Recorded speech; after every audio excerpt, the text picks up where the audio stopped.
Welcome to SPS smart hybrid comparative schooling system. बच्चों, यहाँ पे मैं आपको पार्ट 7 का असाइनमेंट जो है, जिसमें हम लोग mechanical properties of solid and mechanical properties of fluids के बारे में पढ़ रहे हैं, उस असाइनमेंट का मैं वीडियो सॉल्यूशन आपको यहाँ पे दे रहा हूँ। सबसे पहला क्वेश्चन है, the Young's modulus of steel is twice that of brass. Two wires of same length and of same area of cross section, one of steel and another brass, are suspended from the same roof. If we want to lower the ends of the wire to be at the same level, then the weight added to the steel and brass must be in the ratio of. तो सबसे पहले given क्या है। Now question number 1, अगर हम देखें यहाँ पे तो गिवन जो है यंग्स मॉडुलस ऑफ स्टील जो है, Young's modulus of steel equal to twice of Young's modulus of brass given है। क्रॉस सेक्शन एरिया लेंथ जो है वो दोनों सेम है। हम जानते हैं Young's modulus equal to stress upon strain, so stress equal to force upon area, strain equal to delta L upon L. अगर लेंथ इक्वल है और चेंज इन लेंथ बोल रहा है सेम होगा तो स्ट्रेन सेम होगा। नाउ यहाँ से डेल्टा एल अपॉन एल क्या कहलाता है? स्ट्रेन। तो strain equal to F upon A into Y. तो चाहे स्टील हो चाहे ब्रास हो, दोनों में जो स्ट्रेन होगा वो सेम होगा।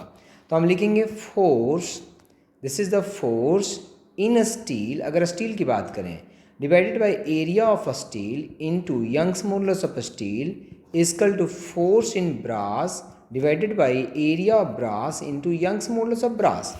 अब एरिया तो सेम है दोनों में, तो एरिया यहाँ से क्या हो जाएगा? Cancel out. So this is equal to F S divided by Y S, Y S equal to 2 into Y B. So this is equal to F B upon कितना हो जाएगा? This is Y B. So Y B cut जाएगा। So what is F S? तो आपसे क्या पूछा था? Then the weight added to the steel and brass must be in the ratio of. तो स्टील का फोर्स जो लगेगा डिवाइडेड बाई जो ब्रास का फोर्स लगेगा, this is equal to 2:1। So 2:1, इसका मतलब जो आंसर है आपका वो fourth part is the correct answer. Now question number 2।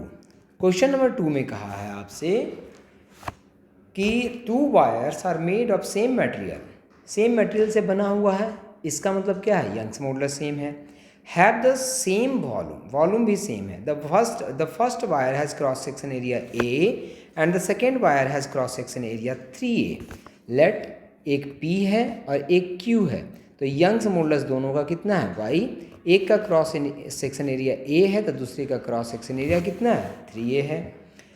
If the length of the first wire increased by L, जो लेंथ है फर्स्ट वायर का वो इंक्रीज कर गया है एल से, तो यहाँ से एक का वॉल्यूम सेम बताया है। वॉल्यूम सेम है तो वायर है तो वॉल्यूम सेम मतलब कितना हो जाएगा? वॉल्यूम सेम का मतलब है कि एरिया इनटू लेंथ। तो लेट कि इसका लेंथ जो है this is equal to L P, तो इसका लेंथ है this is equal to L Q. तो एरिया इनटू लेंथ, तो ये वॉल्यूम हो जाएगा पी का, equal to area 3A into length of Q। ये वॉल्यूम है किसका? Q का। वॉल्यूम दोनों का सेम है तो वॉल्यूम को इक्वेट कर दिया। A कटा यहाँ से, तो यहाँ से एक इन्फॉर्मेशन आ गया हमारे पास कि length of P equal to 3 times of length of Q। एक चीज़ मुझे यहाँ से पता चल गया। अब कहा if the length of the first wire is increase by L on applying a force F, how much force is needed to stretch the second wire by the same amount? अगर सेम अमाउंट से अगर second wire में अगर length increase करवाना है तो कितना force आपको लगाना पड़ेगा? सो हम जानते हैं कि Young's modulus equal to this is equal to stress upon कितना होता है? स्ट्रेन होता है। So this is equal to force upon area upon delta L upon L होता है। सो अगर हम देखें यहाँ से तो Young's modulus equal to F upon A into L into कितना होता है? डेल्टा एल होता है। सो यंग्स मॉडुलस दोनों का सेम है तो force on P into length of P divided by area of P into change in length कितना है? L। So force of Q length of Q divided by area of Q equal to 3A into same length से increment, तो L is the small L is the increment, A कटा L कटा, so this is equal to force F P into, and what is L P, तो यहाँ पे हमने ला रखा है L P is equal to 3L3, so this is equal to 3L3 upon 1 is equal to F Q into L Q upon 3, L Q cut गया, so this is equal to यहाँ पे हो गया F Q is equal to 9 into F P, मतलब अगर sorry अगर P में मतलब पहले वायर में अगर फोर्स F लगाया था तो दूसरे वायर में जो फोर्स है वो 9 इंटू एफ आपको लगाना पड़ेगा। So third part is the correct answer. Now question number 3।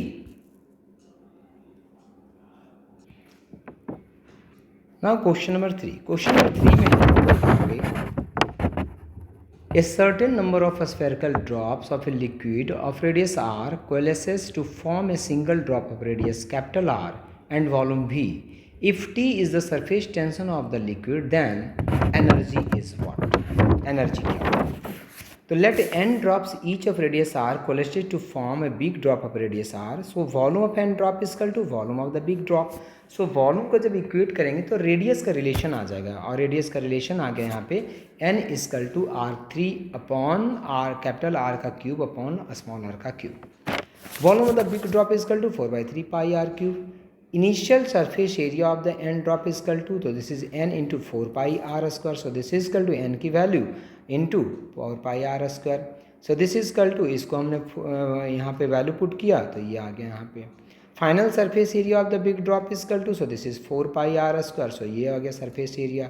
So decrease in surface area, तो अगर हम देखें तो एरिया में क्या किया, डिक्रीज किया है, तो decrease in surface area is equal to this हो गया। Now energy is equal to होता है surface tension into change in surface area, increase या डिक्रीज इन सरफेस एरिया, तो surface tension into decrease in surface area, so T into delta A, so this is equal to, this is the correct answer. So इसका अगर correct answer देखें तो इसका जो correct answer है 3VT into 1 upon R minus 1 upon small r minus 1 upon capital R। सो अगर हम देखें और ये क्या होगा, रिलीज होगा, so third part is the correct answer. Now question number 4। Question number 4 में यहाँ पे कहा है आपसे कि the cylindrical tube of a spray pumps has radius r, radius कितना है r, one end of which has n fine bores, each of radius r. If the speed of the liquid in the tube is v, the speed of the ejection of the liquid through the hole is। तो यहाँ पे अगर देखें आप तो क्या हो जाएगा यहाँ पे, so this is equal to, हम जानते हैं कि late the speed of the ejection, let the speed of the ejection of the liquid through the holes be v, ठीक है। Then according to equation of continuity क्या कहता है, pi r square into V is equal to, so this is equal to pi r square into capital भी ले लेते हैं इसको, and this is equal to pi r square into n into small v, ठीक है, स्मॉल v को ऐसे लिख लेते हैं। So this is equal to small v is equal to pi r square into v upon n pi r square. So this is equal to, अगर देखें यहाँ से तो answer v is equal to, so this is v r square upon this is equal to n r square, this is the correct answer. Now next question is question number 5। So question number 5 में है आपका, question number 5 में है water rises to a height in a capillary tube, the length of capillary tube above the surface of water is made less than h, then क्या होगा, अगर किसी capillary tube में कोई लिक्विड है और जो कैपिलरी ट्यूब का जो हाइट है, ठीक है, वो लिक्विड जितना आ सकता है उसमें उससे कम है, तब क्या होगा।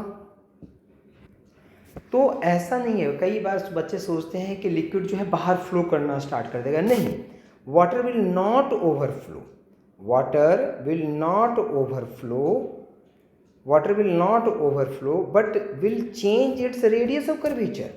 जो टॉप वाला जो सरफेस होता है तो वो ज़्यादा पहले अगर डेप्थ होता है तो ऐसे कर्वेचर बनता है, लेकिन अगर हाइट कम होता है तो ये फ्लैट होना शुरू हो जाता है, फ्लैट होना शुरू हो जाएगा एकदम से, लेकिन ये लिक्विड बाहर नहीं जाता है। सो अगर इसका आंसर देखें तो water rises up to a tip of capillary tube and then start overflowing, no. Water does not rise to at all, no. Water rise up to a point and a little below the top of the stay here. Water rises up to the top of the table and stays without overflowing. Yeah, and the fourth part is the correct answer. इसका जो correct answer होना चाहिए बेटा वो आपका 5 का 4th part है। Question number 6 को देखें तो two non mixing liquid of density rho and n rho n is greater than 1 are put in a container. The height of each liquid is h. A solid cylinder of length L and density D is put in this container. The cylinder floats with its vertical and length rho L. Rho is less than 1 in the denser liquid. Then density D is equal to. तो अगर हम देखें इस question तो इसमें जैसे आपको given है यहाँ पे, मान लिया जाए ये बीकर है यहाँ पे, ठीक है, और इसमें कोई लिक्विड है, ठीक है, यहाँ पे ये ऑब्जेक्ट है, ठीक है, ये ऑब्जेक्ट है और इसकी डेंसिटी कितनी है, रो। लिक्विड जो है उसकी डेंसिटी कितनी है, रो है। और यहाँ पे एक अनदर लिक्विड है नीचे में, यहाँ पे एक अनदर लिक्विड है, इसकी डेंसिटी n इंटू रो है, ठीक है। और ये जो लेंथ है यहाँ पे, ये जो लेंथ है इस लिक्विड में जो लेंथ है L minus this is equal to, ये हम इसको P बोल लें, ये PL है, PL, तो L माइनस कितना हो जाएगा यहाँ पे, तो this is equal to L minus हो जाएगा PL, ठीक है, L माइनस ये कितना हो जाएगा PL। ये रिमेनिंग जो लेंथ पर है this is equal to PL, ये PL है, रोएल नहीं PL है ये, ठीक है।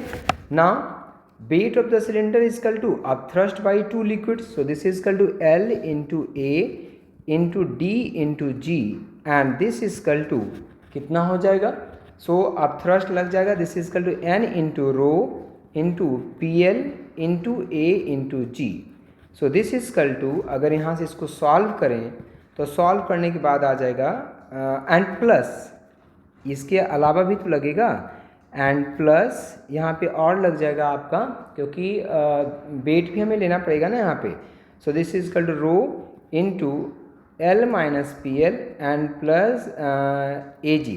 तो ये दो लिक्विड है ना, तो दोनों कारण आप थ्रस्ट लगेगा, weight is equal to, so weight of the, this is the weight of the cylinder and ये आप थ्रस्ट हो गया लिक्विड 1 के कारण, ये आप थ्रस्ट हो गया लिक्विड 2 के कारण। जब इसको सॉल्व करोगे बेटा तो सॉल्व करने के बाद यहाँ पे D is equal to, this is 1 plus N minus 1, this is 1 plus N minus 1 into P और इंटू कितना आ जाएगा यहाँ पे, रो आ जाएगा। This is the correct answer. Next question है question number 7। A rectangular film of liquid is extended from 4 cm into 2 cm to 5 cm into 4 cm. If work done is 3 into 10 to the minus 4 joule, the value of the surface tension of the liquid is. So हम जानते हैं, so work done and work done is equal to surface tension, surface tension को आप T से denote कर दो, into change in area. So this is equal to AI initial area is equal to कितना, this is 4 centimeter is equal to 2 into 2 centimeter, so this is equal to 8 centimeter square, and final area is equal to 5 centimeter into 4 centimeter, so this is equal to 20 centimeter square. So change in area कितना हो गया, so this is equal to, अब 2 times है, film है ना ये क्या है, रेक्टेंगुलर फिल्म है, तो फिल्म में दोनों साइड एरिया हम कंसीडर करेंगे क्योंकि सरफेस टेंशन दोनों साइड लगेगा। So 2 into A final minus A initial. So this is equal to 2 into 20 minus 8. So this is equal to 2 into 20 minus 8 is equal to 12. और ये किस में आ जाएगा, सेंटीमीटर स्क्वायर में। So this is equal to delta A is equal to 24 centimeter square. So this is equal to 24 into 10 to the minus 4. This is meter square. Now surface tension is equal to work done upon change in area. So work done is equal to 3 into 10 to the minus 4 divided by 24 into 10 to the minus 4. So this is equal to 0.125 Newton per meter. This is the correct answer. Now question number 8. Question number 8 में है 3 liquids of densities rho 1 rho 2 rho 3 with rho 1 is greater than rho 2 is greater than rho 3 having the same value of surface tension T rise to the same height in the 3 identical capillaries. The angle of contact theta 1 theta 2 theta 3 OA. अब ये relation है, relation बताना है आपको. सो हम जानते हैं बेटा जो हाइट राइज करता है कैपिलरी में H is equal to this is 2T cos theta upon 2T cos theta upon R rho into G. तो for a given value of T R and H, अगर वैल्यू गिवन है T और R का, तो H is कितना हो जाएगा, H is directly proportional to this is cos theta inversely proportional to density. So H बोला है कि सेम है सबका, तो H सेम है तो हम क्या लिखेंगे, this is cos theta 1 upon rho 1 is equal to this is cos theta 2 upon rho 2 is equal to cos theta 3 upon rho 3. अब यहाँ से देखें, सिंस क्या कहा है कि rho 1 is greater than rho 2 is greater than कितना है, रो 3. जो डेंसिटी 1 है greater than density 2 is density 3. So हम सीधे लिख सकते हैं यहाँ से कि cos theta 1 is greater than cos theta 2 is greater than cos theta 3. So हम यहाँ से कह सकते हैं थीटा जो होगा आपका 0 और π/2 के क्या होगा, बीच होगा, क्योंकि थीटा कॉन्टैक्ट एंगल 0 और π/2 के यहाँ पे कितना होगा, बीच होगा. सो हम यहाँ पे लिख सकते हैं, तो हम यहाँ पे कह सकते हैं कि theta 1 is greater than theta 2 is greater than theta 3. मतलब कि for theta is greater than equal to 0 and less than equal to π/2 हम लिखेंगे theta 1 is less than theta 2 is theta 3. ठीक है, थीटा 1 इज लेस देन, क्योंकि 0 से π/2 की हम बात कर रहे हैं. क्योंकि देखो अगर cos थीटा, जैसे cos की वैल्यू 0 से जैसे जैसे हम आगे एंगल लेते हैं वैसे वैसे घटती जाती है. cos 0 की वैल्यू कितनी होती है, 1. cos 30 की वैल्यू √3/2. cos 60 की value 1/2. cos 45 is equal to 1/√2. cos 60 is equal to 1/2 and cos 90 is equal to 0 होता है. तो cos थीटा की जो वैल्यू है वो डिक्रीज करता है, एंगल इंक्रीज करता है, लेकिन cos थीटा की वैल्यू डिक्रीज करता है. तो अगर हम इसको थीटा के टर्म में लिखेंगे तो ये उलट जाएगा value. Theta 1 is less than theta 2 is theta 3, मतलब थीटा 3 सबसे ज़्यादा होगा. ठीक है, सो हम कह सकते हैं यहाँ पे, so 0 is greater than equal to theta 1 is greater than equal to theta 2 is greater than equal to theta 3 and this is equal to π/2. This is the correct answer. Now question number 9.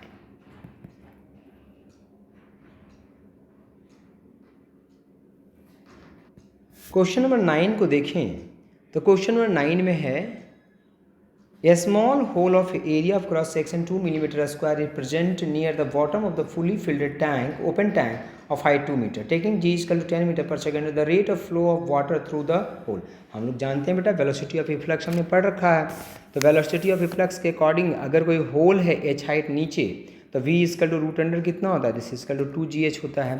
So this equal to root under 2 into 10 into h equal to कितना हो जाएगा 2.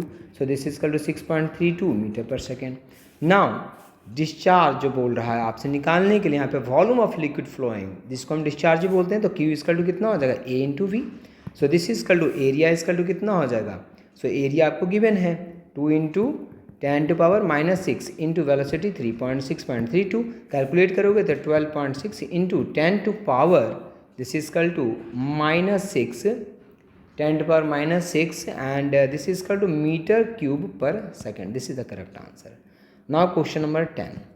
Question number 10 में कहा है आपसे, question number 10 में कहा है ए soap bubble having radius of 1 millimetre is blown of A detergent solution having a surface tension of 2.5 into 10 to minus 2 Newton per meter.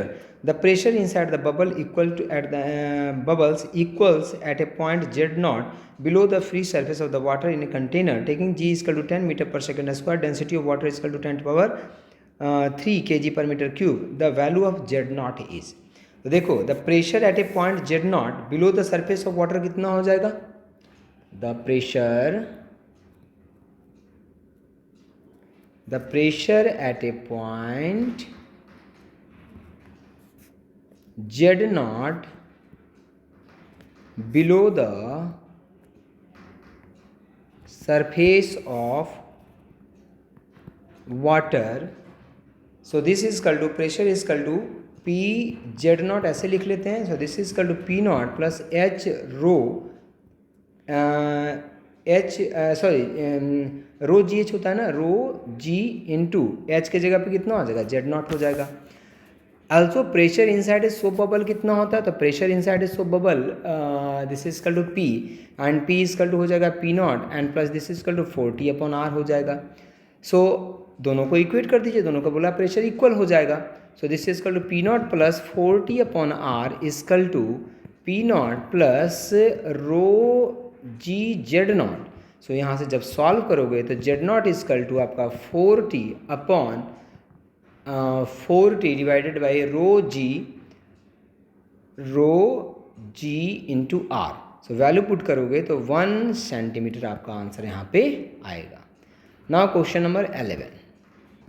Question number 11 में ये कहा है कि capillary tube of radius R is immersed in water and water rises in it to height H.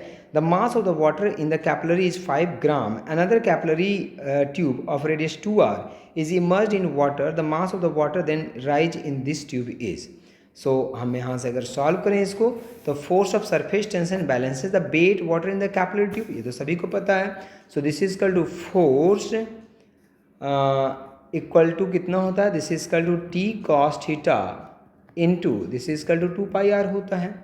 So and this is equal to कितना होता है M G, this is equal to weight के बराबर होता है. जो आपको पता होगा ना कि ये जो सरफेस टेंशन ऊपर लगता है टी और जो ये रेडियस अगर आर होता है तो this is equal to 2 pi R into surface tension, surface tension is equal to T cos theta लगता है, यहाँ पे टी कॉस थीटा लगता है. And this is equal to किसके बराबर होता है, वेट के बराबर होता है. सो अगर हम देखें तो M dash upon M is equal to depend किस पे करता है, सिर्फ रेडियस पे डिपेंड कर रहा है. So M dash upon M is equal to R dash upon कितना हो जाएगा R. So M dash upon this is equal to 5g is equal to 2r upon कितना हो जाएगा r. So this is equal to M dash is equal to कितना हो जाएगा 10g is the correct answer. Now question number 12. Next question is question number 12. Question number 12 में कहा है कि the velocity of A small ball of mass m and density d when dropped in a container filled with a glycerine becomes constant after some time. If the density of glycerine is d by 2, then the viscous force acting on the ball will be.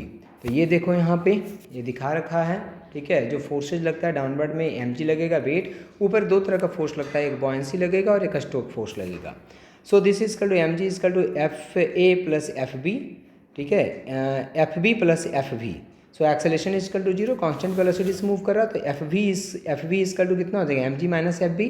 So F V is equal to M G को हमने लिख दिया rho V G minus F B को लिख दिया rho by 2 V ji.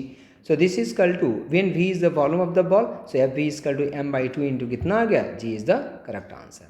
Now question number 4, question number हो गया आपका ये 13. क्वेश्चन नंबर 13 में कहा है आपसे, क्वेश्चन नंबर 13 में है, क्वेश्चन नंबर 13 कहा है आपसे if A soap bubble expends the pressure inside the bubble. क्या हो जाएगा प्रेशर इनसाइड द बबल, अगर सोप बबल एक्सपेंड करता है तो प्रेशर इनसाइड द बबल क्या करेगा, डिक्रीज करेगा. प्रेशर कम होगा ना, एरिया बढ़ जाएगा तो प्रेशर की वैल्यू क्या हो जाएगी, कम हो जाएगी, तो प्रेशर क्या करेगा, डिक्रीज करेगा. Next question is question number 14. तो क्वेश्चन नंबर 14 में कहा है आपसे कि if the wettability of the surface by a liquid depends primarily on, किस पे डिपेंड करता है, तो कॉन्टैक्ट एंगल पे डिपेंड करता है. तो angle of contact between the surface and the liquid. So second part is the correct answer. Now question number 15. तो क्वेश्चन नंबर 15 को अगर हम देखें तो ए fluid in a stream line flow cross A horizontal pipe variable cross section area for this which of the following statement is correct. देखो बेटा अगर आपका डिफरेंट क्रॉस सेक्शन एरिया है, लेट यहाँ पे एरिया A1 है, वेलोसिटी यहाँ पे V1 है, एरिया A2 है, वेलोसिटी अगर V2 है, तो कंटिन्यूटी इक्वेशन जानते हैं A1 V1 is equal to this is A2 V2। अगर एरिया ज़्यादा होगा तो वेलोसिटी कम होगा, अगर एरिया कम होगा तो वेलोसिटी ज़्यादा होगा, सिंपल सी बात है। तो इसमें अगर देखें तो फर्स्ट पार्ट में the velocity is maximum at the narrowest, yes, जहाँ पे नैरो होगा, जहाँ पे एरिया कम होगा, वेलोसिटी ज़्यादा होगा। दूसरी बात, अगर हम बर्नौलीज को देखें, अगर सेम हाइट है, तीन तरह की एनर्जी होती है बेटा, pressure energy, potential energy, kinetic energy. Height same है बेटा तो पोटेंशियल एनर्जी जीरो हो जाएगा।